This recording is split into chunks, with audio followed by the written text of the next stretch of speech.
Hi, I'm Avery Davidson. Thank you for joining us for this special edition of This Week in Louisiana Agriculture, the only TV show bringing Louisiana farmers and consumers together every week.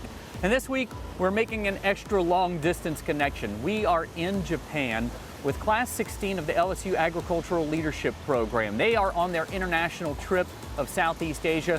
And right now, it's a rainy day in front of the Imperial Palace here in Japan. Now, this is the heart of Japan, culturally and politically, with a rich history. We'll go into a little bit more of that later on in the show. But Japan is very important to the U.S. when it comes to trade. In 2018, U.S. beef was the biggest export with a value of $2.1 billion. The people of Japan also enjoy eating rice with an average per capita consumption of 119 pounds per year. That's according to USA Rice. Meanwhile, Thailand, the next stop for Class 16, was at one time the #1 exporter of rice in the world. That was just 10 years ago. Since then, the rice export market for Thailand has fallen to only 15%. Thailand also has a thriving sugarcane industry as the #2 sugar exporter in the world. According to Al Jazeera, Thailand produced more sugar than it ever had before in 2018, which sent global sugar prices crashing. We'll have more on those stories later in the show. I mentioned all that what happens here in Thailand and Japan is important because it affects our folks back in Louisiana. And of course, they want to see the agricultural practices that go on here. More important to Japan than its agriculture are its fisheries. Now, one of the places that you have to see whenever you come here is the Toyosu fish market. In fact, just earlier this year, there was one bluefin tuna that sold for more than $1.8 million. Neil Molasan gives us a closer look. Sushi is probably the best-known Japanese food, and here in Japan, you can even get it on a conveyor belt. Without major fish farms, though, how does Japan get all of its fresh fish? The LSU Ag Leadership Group went to go look for the answers before dawn on the first day they were in country. They got their first experience riding the train to the Toyosu Fish Market, where signs pointed them to this celebration of Japan's most loved fish, tuna. Through these doors, an observation deck overlooks an impressive display of tuna that are cored out for sampling. The class had seen a fish market in Louisiana as part of their class tour, but Alan Haynes said he was not prepared for the scale of this one in Japan. I did not. The one we went to in South Louisiana wasn't near this big. They had not even half. These facilities were built less than 2 years ago to replace the older fish market built in 1935. It covers almost 4.5 million square feet. Dr. Julie Lively is a fisheries expert with LSU as well as a Class 16 member. She says even her expertise didn't prepare her for seeing this in person. So again, being a biologist, I know how big they get, but seeing them in person it's just very different to actually see the large scale of the fish. While we were here, we got an opportunity to talk with Mr. Kosei, a fish buyer here at Toyosu. He says that he buys only 1 to 2 of these tuna a day at most, as the competition is very fierce. The competition he worries about, though, is in the ocean. Fishing wild tuna is restricted in the world now, and each fishing waters have their own quotas allocated to the country. So it's very strict now, and the fishers can't catch as much tuna as they want. So now we are researching how to farm tuna now. How to farm tuna. They are improving and they are increasing. When you look at the scale and the size of this market, it boggles the imagination. As you heard, many of the folks on this trip just can't believe how much fish move through this. But you have to remember, the Tokyo-Yokohama area is the largest city in the world. All of this serves 38 million people every single day. It just highlights why agriculture is so vital to not only the people in rural areas, but of course those in the city who depend on this fish every single day. For This Week in Louisiana Agriculture, I'm Neil Molasan.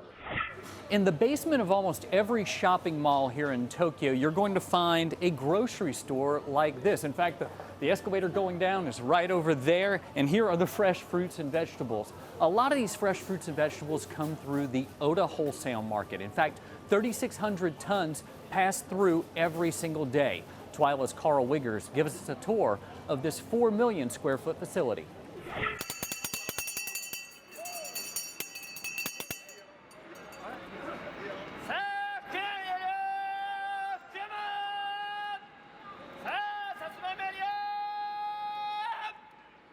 This morning our class got to visit the Ota Wholesale Food Market, which is mainly fruits and vegetables. I think we understood just about everything sold here is grown domestically. Few imports depending on the time of year and season. I think they said they might sell as much as 3,000 tons a day of vegetables and maybe 1,000 tons of fruit a day in fruit, so pretty impressive. This is a massive facility, first of all, and it's surprising how much variation they have of the types of things that are in there. The uniformity of the packaging for each type of vegetable or fruit is really amazing. Every package looks the same, it's beautiful. But they're also running around very quickly on machines here, which we don't have in the United States. It's kind of chaotic in there. Organized chaos, I guess. Vehicles running around, you have to kind of keep your head on a swivel. They'll run you over. But the variation of the amount of different fruits and vegetables that you saw there and the quality of it, it's pretty impressive. I mean, everything is just immaculate. There are some packages that actually have just English writing on them and no sight of Japanese, which I found very interesting, as though a Japanese person would be able to read the English and recognize it. The one thing you notice right away is everything is so neatly stacked and very well placed and pristine. The boxes are clean, nothing scuffed. The fruit and vegetable themselves are just perfect and pristine. So it takes probably a lot of planning and goes in place that you don't see behind the scenes, but there's a lot of people that work here apparently too, and everyone seems to kind of know what's going on, and they all have their routine, where to go. So pretty impressive overall.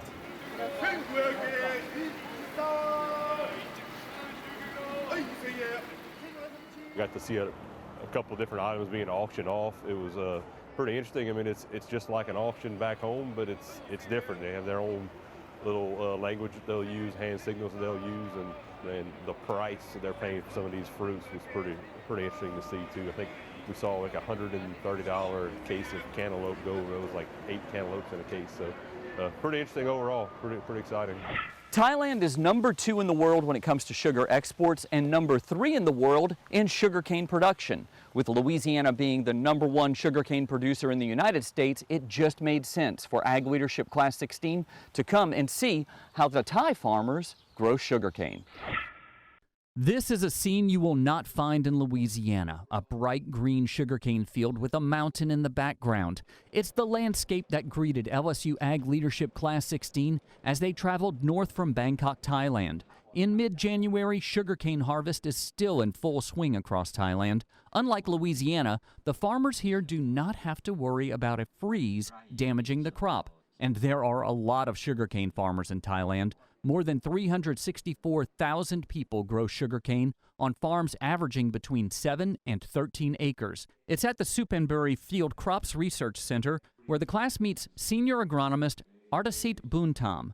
Fellow agronomist Atticus Finger with the American Sugarcane League has several questions. How many hectares does the industry occupy? The answer to that question is 1.6 million hectares. That's equal to 4 million acres, which is also about 8% of all of Thailand's agricultural land. On a field tour, Finger begins to make some connections. It's actually kind of crazy how many similarities there is with the Thai industry on all aspects, research, grower, miller side, to the Louisiana industry. It's kind of eye-opening. One of those eye-opening moments came when Finger and the group learned the Thai government funds this research, and like in Louisiana, recently cut the budget here significantly. Much like our research institutions back home, funding. They just had, our host told us like 50% of their budget was just cut. If our research institutions had a 50% budget reduction back home, that would really hurt the amount of work that can be done for the sugarcane industry. What is the fertilizer blend? Eli Graham is a sugarcane farmer in Point Capita Parish. During Buntam's presentation, Graham heard about possible collaboration with China. That bothered him a little. We're an importer of sugar in the United States, and we have to compete against subsidized sugar coming into our country and driving our prices down. China looks out for China. You know, they're not worried about us or anybody else, and you know, like I said, we deal with China so much in other commodities, you know, kind of need to keep them out of sugar. Mother Nature and low prices on the world market are taking a toll on Thailand's sugarcane industry. Buntam says the 2019 season saw the lowest amount of rainfall in 10 years. He predicts sugar production will be down 30% because of that drought. One group trying to overcome those losses is Kaset Thai International Sugar, better known as KTIS. Its mill north of Bangkok processes 55,000 tons of sugarcane every day. Here you see the trucks lined up outside the mill. The drivers can be sitting here for up to 24 hours waiting to dump the cane. At this meeting inside KTIS, Class 16 learns that the company provides full service to its farmers, from research to financing to sending out its fleet of 100 harvesters to cut cane for a fee. About half of Thailand's sugarcane is harvested by hand. Processing as much cane as KTIS does, the company must deal with a lot of waste. According to executives, KTIS uses the molasses to make 230,000 liters of ethanol every day. The bagasse is either burned to make electricity to sell back to the grid or is turned into paper products like tissue, paper plates, and biodegradable food containers. Custom weight. Out on one of the farms that feeds KTIS, LaFouche Sugar's general manager Ben LeBlanc talks about what impressed him. Multiple uses for the bagasse. Certainly things that we're trying to look at home, but they're actually putting it into practice over here where they're getting value-added products out of their bagasse and utilizing it for electrical production as well. The man responsible for many of the farming practices suggested by KTIS is Guido Arnakar, an Australian expat who came to Thailand 22 years ago. I know it sounds crazy. The moment I stepped off the plane and stepped on Thai soil, it was like I was coming home. There's a long story related to that, but we won't speak about it. I felt comfortable for the first time in my life. I felt comfortable in who I was. Before that, I wasn't relaxed, not thought of myself in the good way. Thailand has completely changed all that for me. Mr. Guido, as he's known to the Thai, changed a lot of what farmers do, from a strict irrigation schedule with waterings spaced 30 days apart to a blanket formula of dry fertilizer used at planting. We have a plan, and the plan is proven to be successful, but with so many farmers, it's so difficult to achieve the targets. That's not the case on this farm. Arnakar says the farmer, Mr. Tim, seen here on the right in the red cap, took the plan and ran with it. One visit, we changed him. We supported him for 1 year in the development, into following the plan. He's now been on his own for about 3 years. I don't come here anymore. That's so amazing. Achievement and personal achievement is probably what attracts me to this, and pressure. There's nothing like the pressure in the Western world here, okay? However, there is significant pressure on the Thai sugarcane industry. Dr. Pipat Wiratawarn tells Class 16 that many farmers are getting away from sugarcane to grow cassava, a root crop which currently sells for more than sugarcane but does not have the government price controls. We have to increase productivity in the cane field. And efficiency in the sugar mills in order to reduce production costs and to get more efficiency in the whole picture.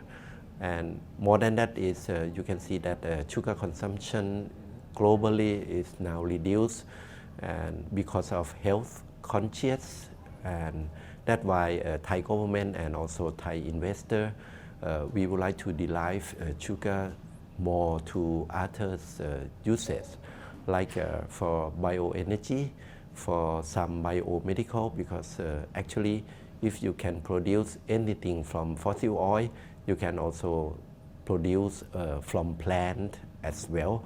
But what we need is modern and high technology, which we have to focus more on R&D and to have some good partnership or better partnership around the world.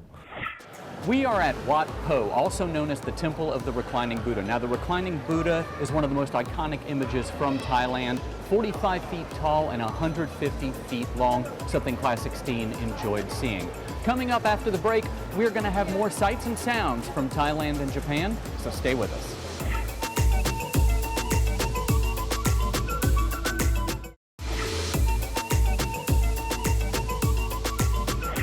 Right now, Ag Leadership Class 16 is visiting a rice mill about 2 hours outside of Bangkok, and it just so happens that this rice mill is surrounded by a beautiful rice field. Now, rice is a very important crop for Thailand, about 65 million acres in production across the country. But as TWILA's Neil Melanson shows us, that crop is going through some struggles right now. At first glance, this rice harvest in Thailand looks a lot like Louisiana. There's even some familiar-looking equipment. In fact, Alan McLean Jr. of Vermilion Parish rice producer who went on this trip got to compare notes with this rice producer in Suphanburi, Thailand. He found a lot of similarities to the way he does things. They give you a lot of money for it? We talked with McLean this fall during his own rice harvest. He told us then that he was hoping to see how the Thai do things and maybe even do a little business there. That's what their number one staple is, rice. Every meal they eat rice. I mean, they're doing something right, and say they can't produce enough, they want to import rice, so what better place to do it than South Louisiana? And now, smaller little fields like what we're seeing now, and it's one of the things, everything's on a smaller scale. I don't want to say the government kind of controls them, but they do. It's a very eye-opening and humbling experience to see how hard the people work and how they fight a lot of the same issues that we do, and with just finding labor, older workforce, and younger people just don't want to do the work that their parents grew up doing. One of those government officials McLean described is Dr. Supacha Narwatana, an ag research officer who is working to help combat the country's problems through science. She says while advanced rice varieties can help them with drought, insect, and disease pressure, farmers have to work together to overcome their issues. So in Thailand, we have kind of the grouping of farmers that they kind of gather together and help in reducing, but kind of including the technology in growing rice, and also they help each other in kind of manage how they grow the rice, including seeds production, and also they gather in terms of like big farm project, so then they can help each other. You can see some of that cooperative effort at this rice village in rural Thailand that both grows rice and is a mill for these local farmers. Behind the smiles, though, there's a lot of trouble for this crop. Things have changed radically in the rice markets overseas. Thailand used to be one of our main competitors and flooded the world market with rice on a regular basis. Now they're seeing some of the same competition with their neighbors in southern Asia. And with less production, the price goes up. So the export prices currently cannot compete with Indian rice and Vietnam rice. So it's just the lack of supply is really creating a problem, so they can't export. The prices are no longer competitive there.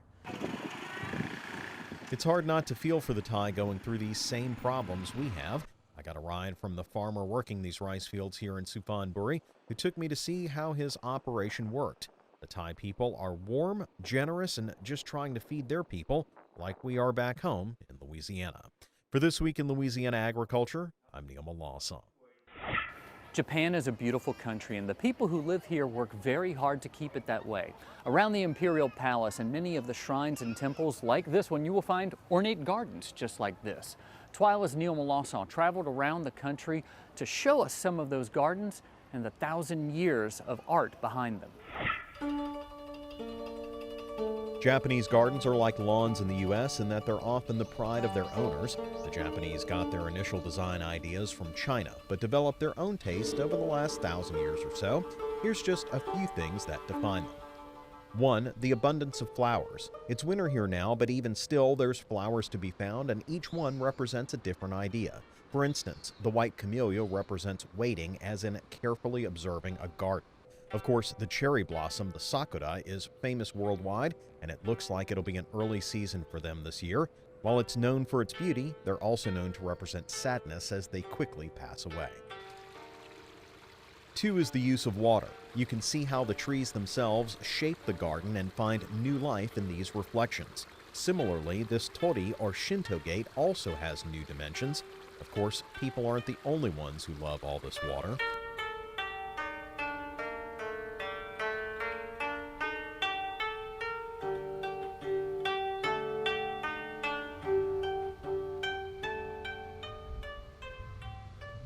3, there are often hidden features that allow each person viewing the garden to find depending on their perspective.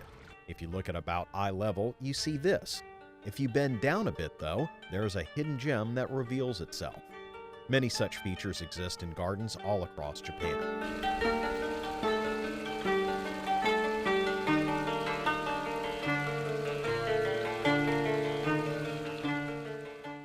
If you'd like to know more about Japanese gardens, I'll link you over on our website at twilatv.org. From Kyoto, Japan, I'm Emil Lawson. Still to come on this special edition of This Week in Louisiana Agriculture, we'll get more perspective from Class 16 as they travel through Japan and Thailand. Stay with us.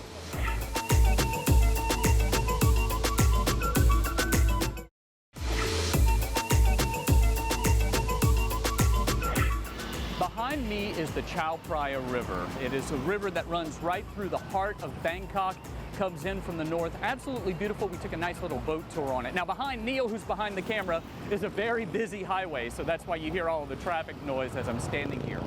Every 2 years, the LSU Ag Leadership class takes a trip outside of the country to see the culture and agriculture someplace else. Dr. Bobby Swallow is the director of the program, and he says this trip is very beneficial. A little more awareness, a better understanding of the bigger picture.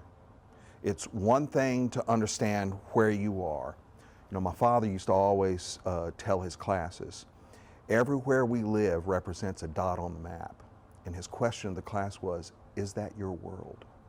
And if it is, you have a really narrow view of the world. And what these trips really do is broaden your view of the world. And that's what we're really trying to accomplish here with these trips. That does it for this special edition of This Week in Louisiana Agriculture from Southeast Asia. Before we go, I want to send some special thank yous to some folks who really took care of us. Miyazaki-san in Japan and Kitcha here in Thailand. Thank you so much for being our guides, for getting us out of trouble whenever they said the media is not supposed to be there. We really appreciate the way you've taken care of us and shown us so much hospitality. To Cheryl Duplashan and Dr. Bobby Swallow with the LSU Ag Leadership Program, thank you for organizing such an amazing trip and making sure that we got to see agriculture and culture in just a few days. For all of us here at This Week in Louisiana Agriculture, as they say here in Thailand, Sawadee.